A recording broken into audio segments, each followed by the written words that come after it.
शान्ताकारं भुजङ्गशयनं पद्मनाभं सुरेशं विश्वाधारं गगनसदृशं मेघवर्णशुभांगं लक्ष्मीकान्तं कमलनयनं योगिभिर्दानगम्यं वन्दे विष्णुं भवभयहरं सर्वलोकैकनाथम्।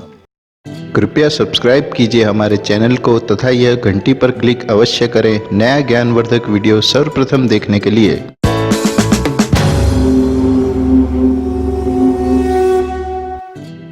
नमस्कार दोस्तों, मैं विनोद पांडे आपका हार्दिक स्वागत करता हूं आपके अपने YouTube चैनल पर। वैदिक विधान कहता है कि दशमी को एक आहार, एकादशी में निराहार तथा द्वादशी में एक आहार करना चाहिए। सनातन हिंदू पंचांग के अनुसार संपूर्ण वर्ष में 24 एकादशियां आती हैं, किंतु अधिक मास की एकादशियों को मिलाकर इनकी संख्या 26 हो जाती है। प्रत्येक एकादशियों का भिन्न भिन्न महत्व होता है तथा प्रत्येक एकादशियों की एक पौराणिक कथा भी होती है। एकादशियों को वास्तव में मोक्षदायिनी माना जाता है। भगवान जी को एकादशी तिथि अति प्रिय मानी गई है, चाहे वह कृष्ण पक्ष की हो अथवा शुक्ल पक्ष की। इसी कारण एकादशी के दिन व्रत करने वाले भक्तों पर प्रभु की अपार कृपा दृष्टि सदा बनी रहती है। अतः प्रत्येक एकादशियों पर हिंदू धर्म में आस्था रखने वाले भगवान विष्णु जी की पूजा करते हैं तथा व्रत रखते हैं एवं रात्रि जागरण करते हैं। किंतु इन प्रत्येक एकादशियों में से एक ऐसी एकादशी भी है जो कि श्राद्ध पक्ष की एकादशी के दिन आती है तथा इस एकादशी के व्रत को करने से मोक्ष की प्राप्ति अवश्य होती है। यह पितरों को सद्गति देने वाली एकादशी का नाम इंदिरा एकादशी है, जो कि अश्विन मास के कृष्ण पक्ष की एकादशी के दिन मनाई जाती है। इस एकादशी की महत्वपूर्ण बात यह है कि यह पितृपक्ष में आती है, जिस कारण इसका महत्व अत्यंत अधिक हो जाता है।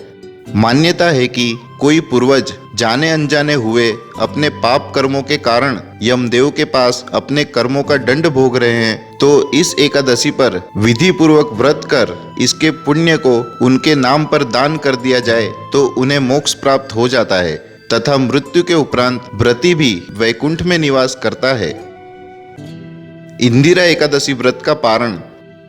एकादशी के व्रत की समाप्ति करने की विधि को पारण कहते हैं। कोई भी व्रत तब तक पूर्ण नहीं माना जाता जब तक उसका विधिवत पारण ना किया जाए। एकादशी व्रत के अगले दिन सूर्योदय के पश्चात पारण किया जाता है।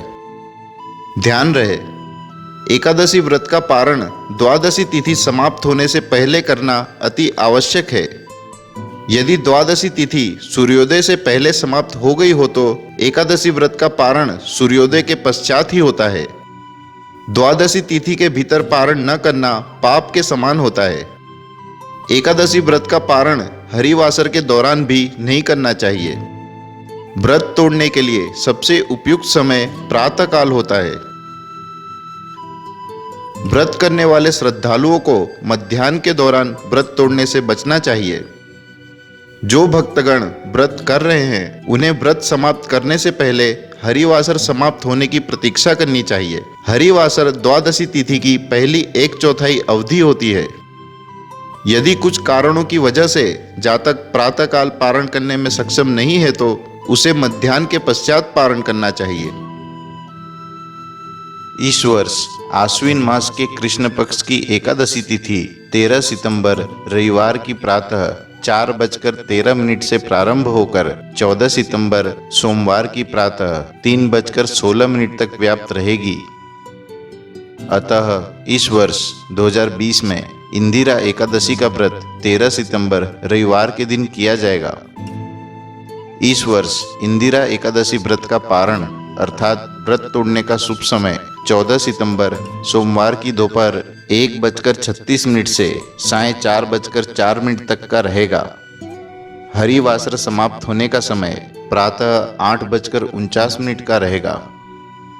दोस्तों, हमारा आपसे निवेदन है कि यह जानकारी आप व्हाट्सएप या फेसबुक जैसे सोशल मीडिया के माध्यम से अधिक शेयर करें तथा हमारे चैनल को सब्सक्राइब करके हमारा मनोबल बढ़ाएं। वीडियो देखने के लिए धन्यवाद। आशा करता हूँ हमारे द्वारा दी गई जानकारी आपको अच्छी लगी होगी। यदि आपका कोई सुझाव या प्रश्न है तो कमेंट बॉक्स में लिखकर हमें सूचित करें। भगवान आपको सफल बनाए तथा उज्जवल भविष्य प्रदान करे। धन्यवाद।